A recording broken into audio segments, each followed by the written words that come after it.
Aegean கடல் பகுதியில் ஏற்பட்ட சக்தி வாய்ந்த நிலநடுக்கம் துருக்கியை உலுக்கி உள்ளது. இந்த நிலநடுக்கத்தால் இதுவரை 24 பேர் உயிரிழந்துள்ளனர்.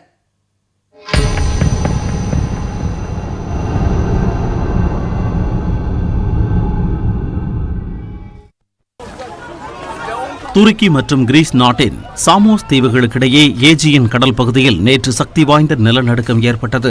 ரிக்டர் அளவில் 7.0 பதிவான இந்த நிலநடுக்கத்தால் துருக்கியின் இஸ்மிர் மாகாணமும் கிரீஸின் சாமோஸ் தீவும் கடுமையாக பாதிக்கப்பட்டன. துருக்கியின் பாரக்லின் நகரில் அடுக்குமாடி குடியிருப்பு ஒன்று சீட்டுக்கட்டு போல சரிந்து விழுந்ததில் நூற்றுக்கணக்கானோர் இடிபாடுகளில் சிக்கிக் கொண்டனர்.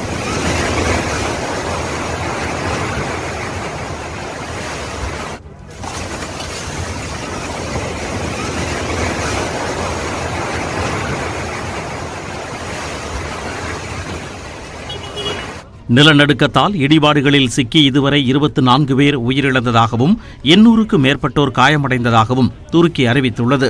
துருக்கியில் இருந்து 17 கிலோமீட்டர் தொலைவில் 16 கிலோமீட்டர் ஆழத்தில் ஏற்பட்ட இந்த நிலநடுக்கத்தின் அதிர்வுகள் கிரீஸின் தலைநகர் ஏதென்ஸ், பல்கேரியா மற்றும் இஸ்தான்புலிலும் உணரப்பட்டன.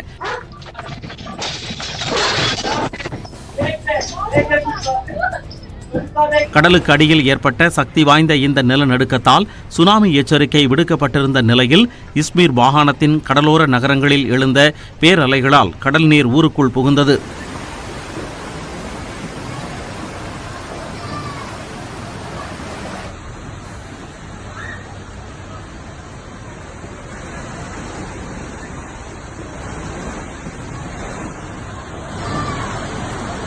நிலநடுக்கம் மற்றும் சுனாமி பாதிப்பை தொடர்ந்து மீட்புப் பணிகள் முடுக்கிவிடப்பட்டுள்ளன. மீட்புப் பணிகளில் தேசிய பேரிடர் மீட்புக் குழுவினருடன் பொதுமக்களும் இணைந்து பணியாற்றி வருகின்றனர். இடிபாடுகளில் சிக்கி 805 பேர் காயமடைந்த நிலையில் அவர்களில் 364 பேர் சிகிச்சைக்கு பின் வீடு திரும்பியுள்ளதாக அதிகாரிகள் தெரிவித்துள்ளனர்.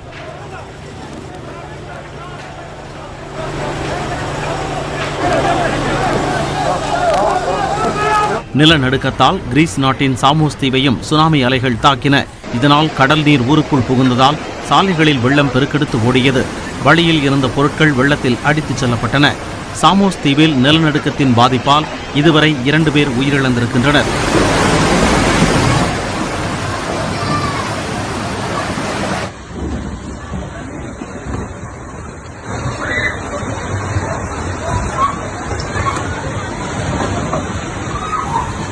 துருக்கியில் நிலநடுக்கத்தால் உயிரிழந்தவர்களுக்கு கிரீஸ் நாட்டின் பிரதமர் கிரியகோஸ் மிட்சோடாகிஸ் இரங்கல் தெரிவித்துள்ளார். இதுகுறித்து துருக்கி அதிபர் எர்டோகனுடன் தொலைபேசியில் தொடர்பு கொண்டு பேசிய மிட்சோடாகிஸ் பின்னர் வெளியிட்ட ட்விட்டர் பதிவில் கருத்து வேற்றுமைகள் இருந்தபோதும் இதுபோன்ற தருணங்களில் நாம் இணைந்து நிற்க வேண்டும் என கூறியுள்ளார். இதற்கு நன்றி தெரிவித்துள்ள துருக்கி அதிபர் எர்டோகன் கிரீஸின் இழப்புகளுக்கும் இரங்கல் தெரிவித்துள்ளார். தமிழகத்தில் 4ஆம் கட்ட ஊரடங்கு இன்றுடன் முடிவடைய உள்ள நிலையில் திரையரங்குகளை திறக்க அனுமதி வழங்கப்படுமா என்ற எதிர்பார்ப்பு எழுந்துள்ளது. கொரோனா வைரஸ் பரவலை கட்டுப்படுத்தும் வகையில் தமிழகத்தில் பல்வேறு தளர்வுகளுடன் அமல்படுத்தப்பட்ட 4ஆம் கட்ட ஊரடங்கு இன்றுடன் முடிகிறது. இதை முன்னிட்டு கடந்த 28ஆம் தேதி மாவட்ட ஆட்சியர்கள் மற்றும் மருத்துவ நிபுணர்களுடன் நடைபெற்ற ஆலோசனைக் கூட்டத்தில் முதலமைச்சர் எடப்பாடி பழனிசாமி கருத்துக்களை கேட்டறிந்தார். அப்போது பள்ளி, கல்லூரிகள் மற்றும் திரையரங்குகளை திறப்பது குறித்து ஆலோசிக்கப்பட்டது. ஒவ்வொரு முறையும் ஊரடங்கு நீட்டிக்கப்பட்டாலும் பல்வேறு தளர்வுகள் அளிக்கப்பட்டு வருகின்றன. அதன்படி இந்த முறை திரையரங்குகளை மீண்டும் திறக்க அனுமதி வழங்கப்படுமா என்ற எதிர்பார்ப்பு எழுந்துள்ளது. மேலும் சென்னையில் புறநகர் மின்சார ரயில்களை இயக்க அனுமதிப்பது குறித்தும் அறிவிப்பு வெளியாகும் என எதிர்பார்க்கப்படுகிறது. பள்ளி, கல்லூரிகள் தற்போதைக்கு திறக்கப்படாது என கூறப்படும் நிலையில் திறந்த வெளியில் வகுப்புகளை நடத்துவது தொடர்பாக தமிழக அரசு அறிவிக்க வாய்ப்பு உள்ளது. கன்னியாகுமரி அருகே வேலை கிடைத்து விட்டதால் கடவுளுக்கு நேர்த்திக்கடனாக தனது உயிரையே தர முடிவு செய்து தண்டவாளத்தில் தலை வைத்து படுத்து இளைஞர் முரட்டுத்தனமாக நேர்த்திக்கடன் செலுத்தியுள்ளார்.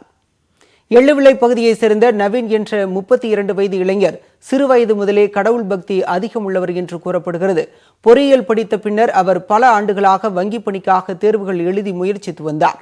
இந்நிலையில் அவருக்கு கடந்த 15 நாட்களுக்கு முன்பு மும்பையில் உள்ள பேங்க் ஆஃப் இந்தியா வங்கியில் உதவி மேலாளராக வேலை கிடைத்தது.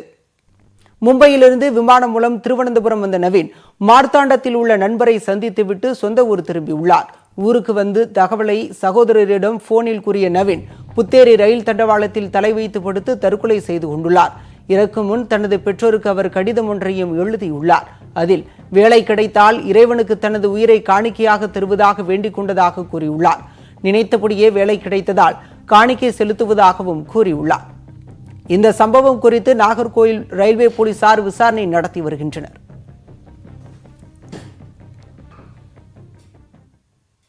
தூத்துக்குடி மாவட்டம் கோவில்பட்டியில் பெய்த கனமழையால் சந்தையில் நீர் புகுந்து 2 கோடி ரூபாய் மதிப்புள்ள பொருட்கள் சேதமடைந்தன. கோவில்பட்டி தினசரி மார்க்கெட் பகுதியில் வெள்ளிக்கிழமை இரவு 2 மணி நேரம் பெய்த மழையால் சுற்றுச்சுவர் சேதமடைந்தது. சாலையில் பெருக்கெடுத்து ஓடிய மழைநீருடன் கழிவு நீரும் சேர்ந்ததால் வணிகர்கள் சிரமத்தை சந்தித்தனர். மார்க்கெட்டில் இருந்த மளிகை கடைகளில் தண்ணீர் புகுந்ததால் பருப்பு, சர்க்கரை உள்ளிட்ட பொருட்கள் வீணாகின. காய்கனி கடைகளிலும் தண்ணீர் சூழ்ந்தது. இலுப்பையூரணி ரயில்வே சுரங்க பாதைகளிலும் மழைநீர் தேங்கியுள்ளது. இதனால் வாகன ஓட்டிகள் சிரமம் அடைந்துள்ளனர். வாகனங்கள் சகதியில் சிக்கின. மழைநீர் சனிக்கிழமை காலையில் வடிந்துவிட்ட போதும் சேரும் சகதியுமாக காட்சியளிக்கிறது. மார்க்கெட் அருகே உள்ள ஓடையில் ஆக்கிரமிப்புகள் அதிகரித்துள்ளதால் தண்ணீர் மார்க்கெட்டுக்குள் புகுந்து விடுவதாக வணிகர்கள் கூறுகின்றனர்.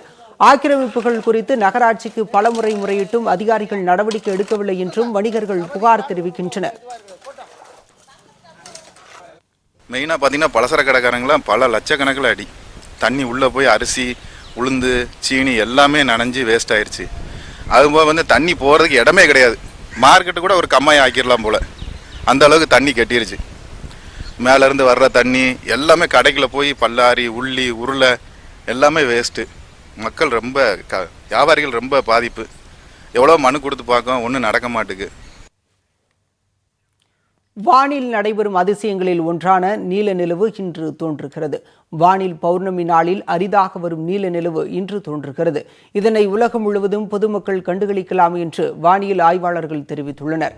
இதன்படி இரவு 8:19 மணிக்கு பிரகாசமான நிலவை காண முடியும் என்று ஆய்வாளர்கள் தெரிவித்துள்ளனர். வானில் அரிய நிகழ்வான ப்ளூ மூன் என்பது என்ன என்பது குறித்து விளக்குகிறார் சிறப்பு செய்தியாளர் வெற்றி. ப்ளூ மூன், நீல நிலவு. நிலாவை ஏன் நீல நிலவுன்னு சொல்கிறாங்கன்னு முதல்ல பார்த்துடலாம். ஐரோப்பிய நாடுகளை எடுத்து பார்த்தோம் அப்படின்னா இந்த அரிதாக நடக்கக்கூடிய நிகழ்வுகள் எல்லாத்தையும் அவங்க once in a blue Moon அப்படின்னு குறிப்பிடுறாங்க. தமிழில் நம்ம அத்திபூதாரபுரம்னு சொல்கிறோமே அதே மாதிரி அரிதாக நடக்கிறதுனால அதுக்கு ப்ளூ மூன்னு பேர். சரி, இப்போ என்ன அரிதாக நடக்குது? 2020 வருஷம் அக்டோபர் மாதம் முதல் நாள் பௌர்ணமி வந்துச்சு.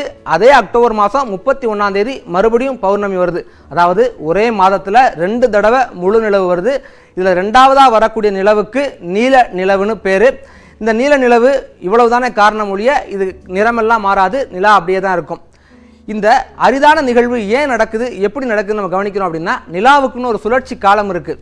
அதாவது ஒவ்வொரு 29.5 நாட்களுக்கு ஒரு தடவை சூரியன், பூமி, நிலா 3 ஒரே நேர்கோட்டில் வரும். இந்த நேர்கோட்டில் வரக்கூடிய நிகழ்வு நடக்கும் போதெல்லாம் பௌர்ணமி நமக்கு தெரியும். இப்போ ஒரு வருஷத்தை எடுத்துக்கிறோம். ஒரு வருஷத்துக்கு மாதம் ஒரு பௌர்ணமி, அதே மாதிரி கணக்கு பண்ணால் வருஷத்துக்கு 12 பௌர்ணமி. ஒவ்வொரு மாதத்துலையும் மிஞ்சக்கூடிய நாள் இருக்குல்ல, இந்த நாட்கள்லாம் சேர்த்தா வருஷத்துக்கு 11 நாள் மிஞ்சும். இந்த 11 நாட்களை நிலா அதனுடைய சுழற்சி காலத்தில் எடுத்துக்கிட்டு பார்த்தா ஒவ்வொரு 2.25 வருஷத்துக்கு ஒரு தடவையும் இந்த ப்ளூ மூன் நிகழ்வு நடந்துக்கிட்டே இருக்குது. அதுவும் குறிப்பாக இந்த 31 நாட்கள் வரக்கூடிய மாதங்களில் தான் நடக்கும். ஜனவரி, மார்ச், ஜூலை, ஆகஸ்ட், அக்டோபர் இந்த மாதிரி மாதங்கள் தான் நடக்கும். அறிவியலாளர்கள் என்ன சொல்கிறாங்கன்னா 19 வருஷத்துக்குள்ள 7 தடவை இந்த ப்ளூ மூன் நிகழ்வு நடந்துக்கிட்டே இருக்கும் அப்படின்னு சொல்கிறாங்க. கடைசியாக எப்போ நடந்துச்சுன்னு பார்த்தோம்னா 2018 மார்ச் 31 நடந்துச்சு. அதுக்கு முன்னாடி அதே வருஷம் ஜனவரி 31 நடந்துச்சு. அதுக்கு முன்னாடி 2015 ஜூலை 31 நடந்துச்சு. இப்போ நடந்திருக்கு. அடுத்து எப்போ நடக்கும் அப்படின்னா 2021 ஆகஸ்ட் 31 நடக்கும். அப்போ நம்ம மறுபடியும் ப்ளூ மூனை சந்திக்கலாம். மதுரை மாவட்டம் திருமங்கலம் அருகே கோயில் திருவிழாவில் 1500 கிலோ பிரியாணி பிரசாதமாக தரப்பட்டுள்ளது. அம்மாப்பட்டியில் உள்ள சடச்சியம்மன் கோயிலில் 3 ஆண்டுக்கு ஒருமுறை திருவிழா கொண்டாடப்படும். 20 பிரிவுகளை சேர்ந்த மக்கள் இந்த கோயிலில் வழிபாடு நடத்தி வேண்டுதல் நிறைவேறினால் ஆடு, கோழிகளை பலியிட்டு பொங்கலிடுவர். இந்த ஆண்டு கொரோனா அச்சம் காரணமாக பொங்கலிடும் நிகழ்வுக்கு தடை விதிக்கப்பட்டது. பலி கொடுக்கும் நிகழ்வு மட்டும் நடைபெற்றது. 80 ஆடுகள், 60 கோழிகள் பலி கொடுக்கப்பட்டு அதனோடு 1500 கிலோ அரிசி கொண்டு பிரியாணி தயாரிக்கப்பட்டது.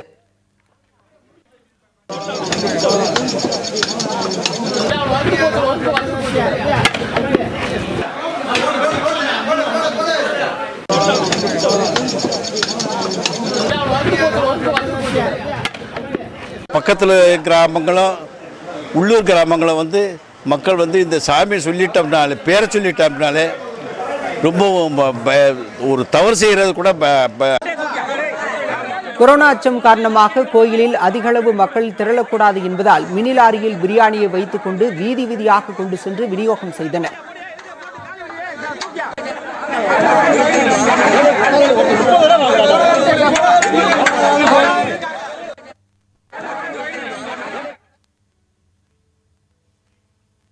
தொடர்ந்து விரைவுச் செய்திகளை பார்க்கலாம். திறந்தவெளியில் பள்ளிகள் திறக்கப்பட்டால் வெயில் பனியால் மாணவர்கள் பாதிக்கப்படுவார்கள் என அமைச்சர் செங்கோட்டையன் தெரிவித்துள்ளார். ஈரோடு மாவட்டம் வெள்ளாங்காட்டு பாளையத்தில் செய்தியாளர்களிடம் பேசிய அவர், தனியார் பள்ளிகளில் இருந்து 5,25,000 மாணவர்கள் அரசு பள்ளிகளில் சேர்ந்துள்ளதாக குறிப்பிட்டார். அரசின் நீட் தேர்வு பயிற்சி வகுப்பில் சேர நேற்று ஒரே நாளில் 20,000 பேர் விண்ணப்பித்துள்ளதாகவும், ஓரிரு நாளில் நீட் தேர்வு ஆன்லைன் பயிற்சி வகுப்புகள் தொடங்கப்படும் என்றும் அவர் தெரிவித்தார். பள்ளிகள் திறப்பு குறித்து ஏதாவது அறிக்கை இப்போது அதற்கான சாத்தியக்கூறுகள் இல்லை. முதலமைச்சரோடு கலந்து பேசியதற்கு பிறகுதான் முதலமைச்சர் தான் அதை அறிவிப்பார்.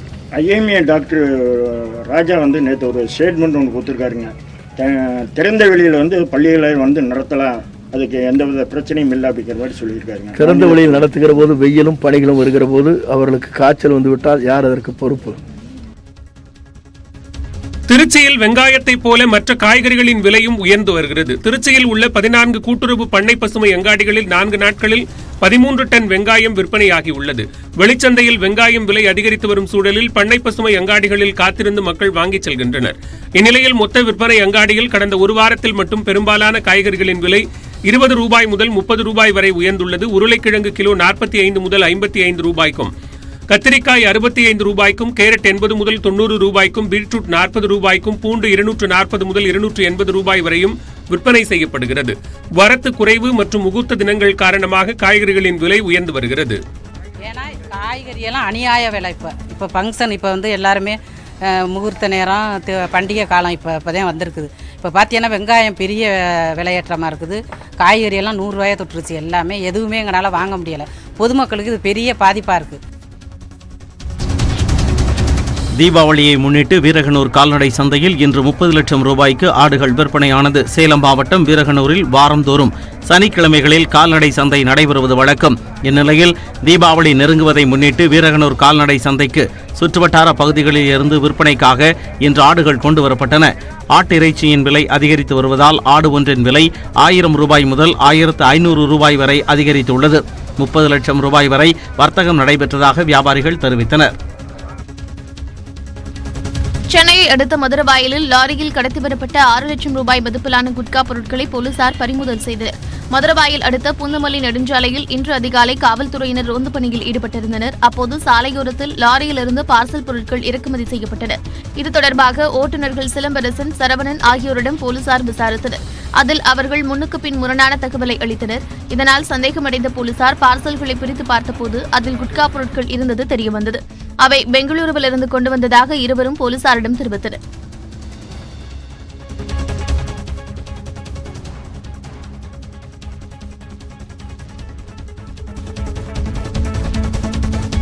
தமிழகத்தில் 5 மாவட்டங்களில் கனமழைக்கு வாய்ப்புள்ளதாக சென்னை வானிலை ஆய்வு மையம் அறிவித்துள்ளது. வளிமண்டலத்தில் நிலவும் சுழற்சி காரணமாக அடுத்த 48 மணி நேரத்திற்கு மதுரை, விருதுநகர், தென்காசி, திருநெல்வேலி மற்றும் ராமநாதபுரம் மாவட்டங்களில் ஓரிரு இடங்களில் இடியுடன் கூடிய கனமழை பெய்யும் என அறிவிக்கப்பட்டுள்ளது.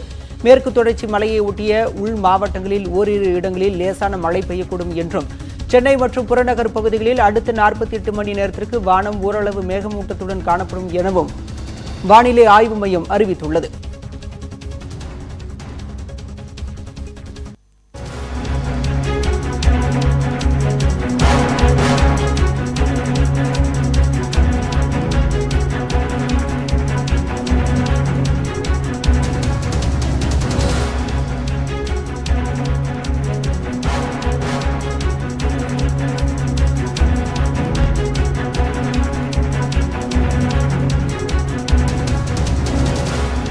அண்மை செய்தியை பார்த்துக் கொண்டிருக்கின்றோம். கொரோனாவுக்கு சிகிச்சை பெற்று வரும் அமைச்சர் துரைக்கண்ணு கவலைக்கிடமாக உள்ளதாக செய்திகள் வெளியாகியுள்ளன. கடந்த 13ஆம் தேதி கொரோனா தொற்று காரணமாக மூச்சுத் திணறல் ஏற்பட்டு மருத்துவமனையில் அனுமதிக்கப்பட்டார் அமைச்சர் துரைக்கண்ணு. தற்போது அவருடைய உடல்நிலை கவலைக்கிடமாக உள்ளதாக தகவல்கள் வெளியாகியுள்ளன. அது பற்றிய செய்தியை நாம் பார்த்துக் கொண்டிருக்கின்றோம்.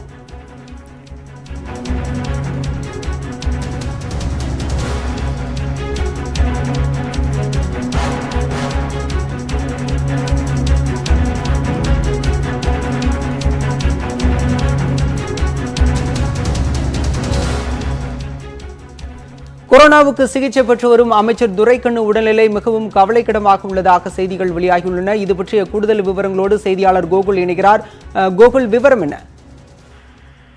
வேளாண் துறை அமைச்சர் துரைக்கண்ணுடைய தொடர்ந்து அவருடைய உடல்நிலை கவலைக்கிடமாக இருப்பதாகவும் அவருக்கு தொடர்ந்து காவிரி மருத்துவமனையில் மருத்துவ குழு 24 மணி நேரம் தொடர்ந்து கண்காணித்து தீவிர சிகிச்சை அளித்து வருவதாக தற்பொழுது மருத்துவமனையுடைய செய்திக்குறிப்பு வெளியாகியுள்ளது. தொடர்ந்து உயிர்காக்கும் கருவிகள் மூலம் அவருக்கு அவருடைய கருவிகளோட உதவியோடு சிகிச்சை அளிக்கப்பட்டு வருவதாக மருத்துவமனையுடைய செய்திக்குறிப்பு வெளியாகியுள்ளது. தொடர்ந்து அவருக்கு தொடர்ந்து சிகிச்சையானது அளிக்கப்பட்டு வருவதாகவும் அமைச்சருடைய துரைக்கண்ணுடைய உடல்நிலை கவலைக்கிடமாக இருப்பதாகவும் மருத்துவமனை தரப்பில் தெரிவிக்கப்பட்டுள்ளது. ஏற்கனவே கொரோனா தொற்று பாதிக்கப்பட்டு அவருடைய உடல்நிலை மிகவும் கவலைக்கிடமாக இருந்த நிலையில் சற்று அவருடைய உடல்நிலையில் முன்னேற்றம் ஏற்பட்டிருப்பதாக 2-3 நாட்களுக்கு முன்பு மருத்துவமனையிலிருந்து ஒரு தகவல் வெளியாகிருந்த நிலையில் இன்று வெளியாகிருக்கக்கூடிய இந்த செய்தி குறிப்பில் அவருடைய உடல்நிலை சற்று கவலைக்கிடமாக இருப்பதாகவும் கிரிட்டிக்கலாக இருப்பதாகவும் தொடர்ந்து மருத்துவ குழுவருடைய உயிர்காக்கும் கருவிகள் மூலம் அவருக்கு சிகிச்சையானது வழங்கப்பட்டு வருவதாக தெரிவிக்கப்பட்டுள்ளது.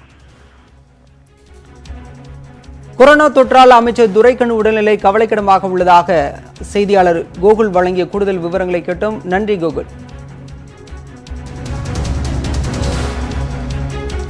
கொரோனா தொற்றால் அமைச்சர் துரைக்கண்ணு உடல்நிலை கவலைக்கிடமாக உள்ளது. இது பற்றிய கூடுதல் விவரங்கள், அவருக்கு அளிக்கப்படும் சிகிச்சைகள் பற்றி செய்தியாளர் கோகுல் வழங்கினார்.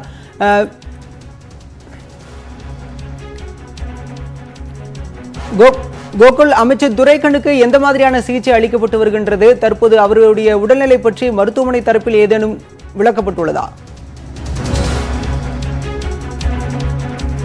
கொரோனா தொற்று காரணமாக கடந்த 13ஆம் தேதி அமைச்சர் துரைக்கண்ணு மூச்சு திணறல் காரணமாக மருத்துவமனையில் அனுமதிக்கப்பட்டார். தொடர் சிகிச்சை அளிக்கப்பட்டு வந்த நிலையில் கடந்த 2-3 நாட்களுக்கு முன்பாக அமைச்சரின் உடல்நிலை முன்னேறி வருவதாக தெரிவிக்கப்பட்டது. இந்நிலையில் மீண்டும் அவரது உடல்நிலை கவலைக்கிடமாக உள்ளதாக மருத்துவர்கள் அறிக்கை தெரிவிக்கின்றது. இது பற்றிய கூடுதல் விவரங்களை கோகுல் வழங்கினார்.